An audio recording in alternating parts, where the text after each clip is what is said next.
Olá, esta aula agora vai versar sobre antecipação do imposto de renda, o que nós chamamos comumente de carnê-leão. Você já deve ter ouvido falar de carnê-leão, porque é um termo até usual, né, que se adaptou para esse recolhimento de antecipação. Quando é que as pessoas estão obrigadas a antecipar imposto de renda sobre os seus ganhos? Em várias situações. Quando essa pessoa recebe rendimentos, pessoa física recebendo rendimento de outras pessoas físicas. Porque, como nós vimos na aula anterior, quando se trata de pessoa jurídica pagando para a pessoa física, a pessoa jurídica está obrigada a reter. Mas quando eu recebo de pessoas físicas, as pessoas físicas não têm base legal para reter imposto de renda. Por exemplo, se alguém me paga por um serviço prestado e aquela pessoa é pessoa física, ela não tem a obrigação de reter. Então, nesse segmento, nós podemos citar vários profissionais liberais, tem muitas situações. Mas o primeiro tópico que nós vamos falar é sobre pensão alimentícia. Todos sabem o que é que se fala de pensão alimentícia. Pensão alimentícia ela pode ser paga pelo provedor ou pela provedora, dependendo da situação, né? E é uma pessoa física pagando para outra pessoa física. Então, a pessoa física que recebe, se ela estiver recebendo valor acima da tabela, essa tabela progressiva, ela está obrigada a fazer antecipação do recolhimento do carnê-leão. E como é que ela faz? Eu sempre aconselho para as pessoas que me perguntam assim: vamos supor que um provedor paga R$ 9.000 de pensão de alimentos em nome da ex-esposa, mas que essa pensão se destina a 3 filhos. Qual é o cuidado que ela deve ter e qual é a orientação, principalmente, que ela deve ter? Ela deve partilhar aquela pensão, se são 3 filhos, é como se cada um estivesse recebendo R$ 3.000. Se cada um recebe R$ 3.000, eles estão obrigados a fazer a retenção, a antecipação desse imposto pelo carnê-leão. E o código é 0190. E qual é o prazo para fazer esse recolhimento? No último dia útil do mês subsequente ao recebimento. E assim ele vai fazendo até o final do ano. Quando chega no mês de dezembro, o último prazo do mês subsequente é janeiro do outro ano. E mesmo assim, esse imposto que ele vai recolher em janeiro vai entrar na declaração dele como antecipação, porque o prazo é realmente final de janeiro, ok? Uma coisa que eu quero assim aproveitar esse momento para lhes dizer que é assim: quando o juiz determina uma pensão de alimentos, ele fala lá que o provedor vai pagar sobre todos os rendimentos que ele vai oferir. Bom, então, quando chega no mês de dezembro, o que é que acontece? O provedor recebeu o mês de dezembro e recebeu também o 13º salário. Ele é obrigado a pagar a pensão sobre o 13º salário? Sim, porque o juiz não falou que era sobre todos os rendimentos, então todos vai incluir o 13º salário. Mas aquelas pessoas que estão recebendo a pensão, elas não estão recebendo o 13º salário, elas estão recebendo pensão. Então, nesse caso, os pensionados devem somar as 2 parcelas e antecipar o carnê-leão sobre o somatório, e não fazer separadamente, como se um fosse dezembro, outro fosse 13º salário. Por quê? Porque os pensionados não são empregados do provedor. Só tem 13º salário quem é empregado. Quem não é empregado não tem. Então, eles são pensionados. Atentem bem para isso. Então, se naquele mês aqueles pensionados receberam R$ 6.000, partindo do exemplo que eu dei, então ele vai incidir R$ 6.000 sobre a tabela e vai fazer o recolhimento. Esse dinheiro é perdido? Não. Ele é uma antecipação do devido na declaração. Então, todos os valores que foram recolhidos vão ser declarados, tá? E aquelas pessoas podem deduzir as suas próprias despesas na sua declaração, tipo colégio, tipo plano de saúde, outras despesas médicas, podem deduzir e vão apurar no final do ano seu imposto a pagar. Se o imposto a pagar apurado for maior do que o recolhido, haverá uma diferença de imposto a pagar. Mas se ela for menor do que o antecipado lá pelo carnê-leão, ele vai ter direito à sua restituição. É assim que funciona. Eu quero explicar sobre pensão alimentícia, porque as pessoas sempre falam assim, mas é 13º. Não é, gente. 13º, quem recebe é empregado. Pensionado não é empregado do provedor. Eu quero deixar isso muito claro para que ninguém confunda. Uma outra situação também que pode ser ter essa obrigatoriedade do recolhimento antecipado são os profissionais liberais. E quando eu falo disso, eu falo de médicos, eu falo de dentistas, eu falo de advogados, de contadores, qualquer profissão liberal, tá? E essas pessoas são obrigadas a fazer essa antecipação? Sim. E desde quando? Desde a Lei 7.713, que é de 88. Então, não é um assunto novo, não aconteceu de um dia desse para cá, não. Já tem todos esses anos. E como é que essas pessoas devem proceder? Por exemplo, um médico tem um consultório e atende lá no seu consultório e recebe de pessoas físicas. Além de que ele pode receber de plano de saúde, de outras pessoas jurídicas, eles podem receber. E o que eles poderiam deduzir para determinar a base de cálculo? Eles poderiam deduzir as despesas do livro caixa, que aí, quando a gente fala de despesa do livro caixa, eu quero dizer que são todas as despesas necessárias à percepção dos rendimentos. Que despesas seriam essas? Por exemplo, esse consultório médico ele pode ter atendentes, ele pode ter um boy que faça serviço externo, ele paga a luz, às vezes paga aluguel, paga internet, paga telefone, material de limpeza, ele usa roupas brancas, sapatos brancos para poder exercer essa atividade de médico. Então, tudo isso pode ser deduzido como despesa do livro caixa. Luvas, uma porção de outras coisas. Então, observa, quando ele deduz a previdência social que ele pode deduzir, quando ele deduz os dependentes que porventura ele tenha, e deduz a despesa do livro caixa, ele vai chegar à base de cálculo sobre o valor que ele tem que antecipar para o Carnê-Leão. Aí é só aplicar na tabela e chegar ao valor que ele tem que ser recolhido. Muitos médicos e dentistas me perguntam assim, e eu comprei um equipamento, eu não posso deduzir como despesa? Não, não pode deduzir. Teve gente que me perguntou assim, e o transporte, eu gasto gasolina para ir da minha casa para o consultório, eu não posso deduzir? Também não pode. Médico, dentista, advogado, não pode. O único profissional que pode deduzir despesas de locomoção são os representantes comerciais. Eu vou explicar daqui a pouco por quê. Então, observa, se eu sou advogado, se eu sou dentista, se eu sou médica, se eu sou contadora, eu posso ter diversas despesas que são necessárias à percepção dos rendimentos, que foram essas despesas que eu citei há pouco. E aí eu chego à minha base de cálculo, e sobre a base de cálculo, eu vou ser obrigada a antecipar o meu recolhimento. Código 0190. Também tem a situação dos cartorários. Os cartorários, a rigor, eles têm CNPJ.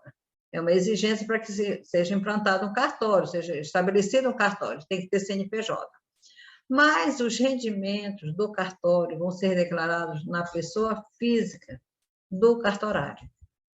Não tem como fazer uma declaração de pessoa jurídica do próprio cartório, não existe isso. Por quê? Porque a legislação fala que é um rendimento de pessoa física. E aí, ele também tem direito às deduções? Tem, claro que tem. Se ele recolhe previdência social, se ele tem dependentes, e mais as despesas do livro caixa, porque vocês vão de convir que um cartório não funciona só o cartorário lá. Ele tem funcionários, ele tem despesa de luz, de água, telefone e tudo mais. Além disso, ele também tem um recolhimento que é feito pelo Tribunal de Justiça. Aqui no estado do Pará, esse recolhimento é na ordem de 15% sobre tudo que ele oferir. Então, se ele tem 15% para pagar para o tribunal, não deixa de ser uma despesa. E é uma despesa necessária à percepção dos rendimentos? Claro que é. Ele é obrigatório, ele não faz aquele recolhimento opcional. Eu já trabalhei em processo de cartorário que estava localizado no Rio de Janeiro, e eu verifiquei que lá esse percentual para o tribunal é de 20%. Então, não é assim um percentual fixo em cada estado. Cada estado faz lá a sua determinação, porque é um recolhimento para o Tribunal de Justiça do Estado. E aí, eu quero lembrar que toda essa história de descontar salário de empregado, vale transporte e tudo mais, esse empregado tem que estar registrado, carteira assinada. Não pode ser uma pessoa que diz assim, mas a moça chegou ontem, não tem nada disso. Então, se é empregado, ele tem que ter folha de pagamento, tem que recolher o fundo de garantia, a previdência, todas as obrigações trabalhistas, tá? E aí ele pode deduzir. E a recomendação é sobre os equipamentos, que as pessoas assim, são levadas a pensar que poderiam deduzir pelo menos a depreciação. Não pode, porque o regulamento é muito claro sobre isso. Ele diz que não pode deduzir, dizer, cadeira de dentista, aparelhos médicos, a gente sabe que são de valores muito elevados, mas não pode deduzir. Nem fazer assim, uma depreciação de 10% ao ano, como são os equipamentos de empresa, não pode, porque a lei não permite. Então, isso aí não é dedutível para efeito de determinar essa base de cálculo, tá? Tem que ter muito cuidado sobre isso. E cartorários nem sempre são tão organizados. É bom, se vocês tiverem algum trabalho dessa ordem, chamar a atenção deles para essa organização, porque eles também estão sujeitos à fiscalização do imposto de renda, tá? Não, não estão, assim, imunes de serem fiscalizados, não. Também os condutores de veículos, seja de cargas ou de passageiros. Vamos supor que o cidadão que é condutor, ele presta serviço para pessoas físicas. A legislação fala que ele é obrigado a oferecer a tributação, no caso de transporte de cargas, no mínimo 10%. Não fala do máximo. Mas se esse mínimo dele der acima do valor da tabela, e recebendo de pessoas físicas, ele deve efetuar o recolhimento do carnê-leão. Do mesmo modo, o transportador de passageiros deve determinar essa base de cálculo em 60%. É bom a gente salientar sobre isso, uma coisa que é interessante. Por exemplo, vamos supor que o cidadão lá é um transportador de cargas, ele só vai oferecer no mínimo 10%. Aquela variação que haja, por exemplo, vamos supor que ele ganhou no ano 200 mil reais. Ele vai estar obrigado a oferecer para a tributação o quê? 20 mil reais.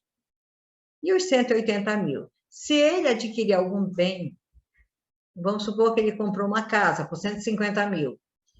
Ora, se ele teve sobra daquele rendimento, ele tem que oferecer a tributação. Porque a lei não fala que é somente 10%, ela fala no mínimo. Ora, se ele teve dinheiro para comprar uma casa, então ele tem que oferecer no mínimo o valor que ele comprou aquele bem imóvel. Porque a variação patrimonial dele não poderá ser acobertada por esse rendimento que é isento. Mesmo caso se aplica para transportadores de passageiros, a mesma coisa, tá? Só que a proporção é menor. Mas tem que ter esse cuidado, porque eles acham assim, como eu vou oferecer 10%, ok, eu posso comprar um carro, posso comprar uma casa, um apartamento, com essa sobra, com esse dinheiro, não pode. Não pode justificar, não é que não possa comprar, não pode justificar essa variação patrimonial com aquele valor que se tornou isento na declaração dele. Eu quero que isso fique muito claro para que a gente não perca a oportunidade de orientar, porque normalmente, gente, esse pessoal que é transportador de carga, que é transportador de passageiros, eles são leigos. Eles não têm esse entendimento de legislação. E cabe a nós, profissionais da classe, fazer essas orientações para que eles não ocorram e erros que não precisariam ocorrer. Vamos falar também aqui dos garimpeiros. Os garimpeiros, eles só são obrigados a oferecer a tributação 10% no mínimo do valor apurado com a venda de metais e pedras preciosas. Agora, para comprovar essa receita, o que eles têm que fazer? Se eles venderem o produto do garimpo na Caixa Econômica, a Caixa Econômica Federal ela não emite nota fiscal, mas ela vai dar um documento que terá validade jurídica para ele comprovar essa receita. E se ele vender para pessoas que também tem pessoas que compram, pessoas jurídicas que compram o produto do garimpeiro, o que é que vai fazer? Ele vai ter que pedir para essa pessoa emitir uma nota fiscal de entrada. Então, se ele tiver uma cópia da nota fiscal que foi emitida pela venda daquele produto, ele vai servir também de documentos para ele. E também cabe a mesma observação. Sobre os 90% que ele não vai oferecer a tributação, ele não poderá justificar variação patrimonial na declaração dele. Isso é muito importante, porque essas pessoas, eu volto a dizer, elas são leigas, garimpeiros, transportadores de carga, transportadores de passageiros, eles não sabem disso, né? Então, cabe ao profissional fazer essa observação. Agora, complementando esta aula aí, eu quero lhes falar das multas que poderão incidir sobre quem não fez o recolhimento ou que fez com atraso. Se a pessoa apurou, a receita dele foi do mês de janeiro, o prazo para recolhimento seria no último dia do mês de fevereiro. Mas ele não recolheu. Quando se lembrou, já estava lá no dia 10 de março. O que vai acontecer? Vai incidir a multa, que é de 0,33% ao dia sobre o atraso, e essa multa ela é limitada a 20%. Quer dizer, quando passa 60 dias, chegou nos 20%. Se passar 70 dias, vai continuar sendo 20%. E mais a taxa Selic, que é a taxa de juros, que é a variação da taxa Selic. Então, vai haver uma incidência de multas moratórias, que não se chama, e mais os juros pela taxa Selic, porque ele recolheu com atraso. E, veja bem, independente que ele vai pagar o imposto de renda dele no final do ano, ele tem que fazer esse recolhimento. E quando for para a declaração dele, só vai o valor do principal. Multa e juros não conta como imposto, porque ele foi penalizado por ter atrasado. E se ele não recolher nada? E se a Receita detectar essa falta de recolhimento, ele poderá ser autuado com uma multa que nós chamamos de multa isolada, que o percentual é 50%. Tipo assim, vamos supor que uma pessoa prestou serviços na ordem de R$20 mil por mês e teve desconto de previdência, de dependentes, do seu livro caixa, e chegou lá numa base de cálculo num determinado valor, e que essa base de cálculo teria originado o valor de R$2 mil para ele recolher de carnê-leão, mas não recolheu. No final do ano, ele apresentou a declaração dele e recolheu o imposto. A Receita pode autuá-lo pelo valor de R$1 mil, que é 50% sobre o valor que ele deixou de antecipar.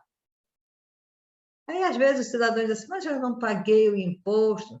Pagou o imposto, mas você não está sendo cobrado de você imposto, e sim a multa. Multa isolada. Tem previsão legal na Lei 9.430 de 96. Então, não há como o cidadão se negar e dizer, não, mas eu não quero pagar. Não, se ele não quiser pagar, vai ter aqueles trâmites de encaminhamento para a Procuradoria, para escrever na dívida ativa, vai ter execução, vai ter tudo mais. E eu quero assim, alertá-los sobre o seguinte, é uma coisa que me incomoda até. Vamos supor que chega um cliente com vocês que foi autuado por multa isolada, e comprovadamente era devido, e comprovadamente ele não pagou. Se eles chegarem com vocês assim, e aí eu não posso recorrer dessa multa? Não recorro. É tempo e dinheiro perdido. Por quê? Porque nos julgamentos, nunca vi um processo de multa isolada que fosse exonerado, nunca. Todos eles são mantidos. É assim, um entendimento unânime das turmas de julgamento. Por quê? Porque é devido, gente. Se ele não antecipou, problema dele. E a Receita tem o direito de cobrar, porque a Receita Federal é o órgão arrecadador. Ela tem que cobrar, não é? E aí, se a pessoa se negar de pagar, ele poderia até recorrer, mas é só assim para ganhar tempo. Porque às vezes as pessoas também são assim, penso assim, bom, eu não tenho dinheiro hoje, eu vou recorrer, eu vou ganhar um tempo. Ok, é a opção dele. Quando ele for pagar mais tarde, ele vai ter que pagar todos os acréscimos de taxa Selic, que ele poderia ter evitado lá atrás, tá? E porque quando as pessoas recolhem no prazo, elas têm redução na multa. Por exemplo, essa multa isolada que eu acabei de falar, de R$2 mil, se ele recolhesse no prazo, sem questionamento, ele teria uma redução de 50%, então isso aí ia pagar 1.000. Por isso que eu digo para os profissionais, não engane a pessoa, não engane o contribuinte, dizendo assim, vamos ver se a gente consegue. Não vai conseguir. Não percam tempo com isso e, principalmente, não engane a pessoa, que vai acreditar em vocês e vai pensar que haverá a possibilidade de excluir aquele crédito tributário. Não haverá, não haverá, eu posso afirmar isso para vocês. Então, o melhor que faz é já dizer para o cidadão, recolhe logo, aproveita a redução da multa, e pronto, e recolhe. E sempre alertando para eles que isso aí é uma coisa de obrigatoriedade, não há opção. Então, o melhor que faz é fazer o recolhimento, tá? Vamos falar de uma outra coisa que tem a ver com antecipação, mas que não é obrigatório. É o que se chama de imposto complementar. Quando é que pode ocorrer uma situação de imposto complementar? Vamos supor, o médico ele trabalha para diversos hospitais. E aí, cada hospital faz a retenção na fonte, obedecendo aquela tabela. Então, pode ser que aconteça que o rendimento dele naquele hospital foi tributado a 15%. No outro pode ter sido tributado a 22,5%, e em outros que ele ganhe mais, 27,5%. Essas fontes pagadoras, elas não se comunicam, né? Dizer assim, olha, o fulaninho está prestando serviço aí, então vamos somar tudo isso para fazer a retenção correta. Não é assim. Cada qual cuida de si, cada qual tem a sua... As empresas vão cuidar das suas retenções. Mas se o cidadão quiser recolher logo a diferença de imposto que vai haver, porque observa, se numa determinada fonte ele é tributado a 7,5%, noutra a 15%, noutras a 22,5%, quando somar todos esses valores, ele vai ser tributado na declaração de ajuste anual a 27,5%. Então, fatalmente vai ter diferença. O que eu ouço de médico reclamar, eu pago imposto o ano inteiro e depois no final do ano ainda tenho que pagar mais esse valor que é apurado. Eu já expliquei isso para diversos médicos, é porque você sofre retenção em valores menores da alíquota, porque é assim mesmo, se eu estou pagando para um médico R$ 3.000, eu não vou aplicar os 27,5% na retenção dele, vou aplicar de acordo com a tabela. E na outra, que ele ganha 6.000, 7.000, sei lá, vai aplicar os 27,5%. Mas quando eu somo tudo isso, vai ficar tudo sendo tributado a 27,5%. Daí é que vem essas diferenças. Mas se o sujeito quer logo se livrar disso, mas eu quero logo é pagar meu imposto todo mês, posso pagar? Pode. Pode. Eu não aconselho, mas pode. Por quê? Basta que você pegue aqueles valores que ele recebeu, faça todos os descontos que ele tem direito, dependentes, despesa de previdência, até mesmo despesas médicas, aquele leve, que já houve despesas escolares e tal, e determina como se fosse uma declaração anual feita no mês. Aí você vai verificar se o que é imposto devido naquele mês é maior ou é menor do que foi retido. A rigor, para a situação de médicos, o valor retido é menor. Se ele quiser antecipar logo aquele recolhimento, para já ficar livre do outro ano, ele pode. Ele pode fazer um DARF e recolher sob o código 0246. O que eu quero alertar que, diferentemente do Carnê-Leão, esse imposto complementar só vale o que ele recolheu até o último dia útil do mês de dezembro. Porque no Carnê-Leão, quando é de dezembro, ele pode recolher até final de janeiro. No imposto complementar, não, ele tem que recolher dentro do próprio ano.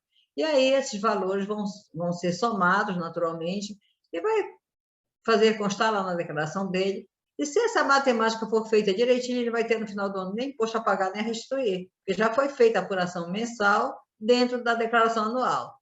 Vou lhes dizer que eu não conheço ninguém que faça isso. Não conheço. E quando as pessoas vêm me pedir conselho, o que é que tu acha? Eu posso fazer? Não, meu amigo, não faça não. Pegue seu dinheiro, põe numa poupança ou num outro investimento qualquer, porque quando chegar lá na hora de apresentar a declaração de ajuste anual, ele não vai ter qualquer correção sobre esses valores recolhidos. Então, veja, será interessante ele recolher no mês de fevereiro, vamos dizer, agora, em 2022, depois recolhe em março, abril, maio e tal, para pegar esse mesmo valor e ser descontado em abril do ano que vem? Não é interessante, gente. Eu acho que é antieconômico. Acho não, tenho certeza. E aí eu digo para as pessoas, eu mesma, que tenho várias fontes de renda, não faço isso. Eu não recolho. O que apurar no final do ano lá, eu vou pagar, se for o caso. Mas eu não faço essa antecipação, porque para a pessoa que paga, não é interessante. Não vai ter ganho nenhum, vai ter perda, tá? Mas a opção é de cada um. Se a pessoa quiser, o que quer fazer, então faça. Aí o código do recolhimento é 0246. Eu volto a dizer, por opção do contribuinte, ele pode fazer. Eu não faço, nem para mim, e nem aconselho ninguém a fazer. Bom, gente, com isso aí, nós vamos encerrar a nossa aula de imposto de renda na fonte e antecipação, porque nós vimos na sequência esses dois assuntos propositadamente para facilitar o entendimento de todos vocês. E nós estamos abertos para qualquer consulta que vocês queiram fazer sobre isso. Agora, se alguém quiser saber mais sobre imposto de renda na fonte, gente, está lá, mais de 150 artigos do regulamento, podem ler, mas é extremamente trabalhoso, porque tem várias situações lá. Enfim, nós estamos aqui para fazer um curso mais voltado para a praticidade, porque se alguém dissesse assim, mas eu quero trabalhar no banco, eu quero saber tudo, pega lá o regulamento e leia. Com certeza. Então, nós estamos abertos aqui, estou aguardando que vocês me façam quaisquer questionamentos para que a gente possa ajudá-los da melhor forma possível.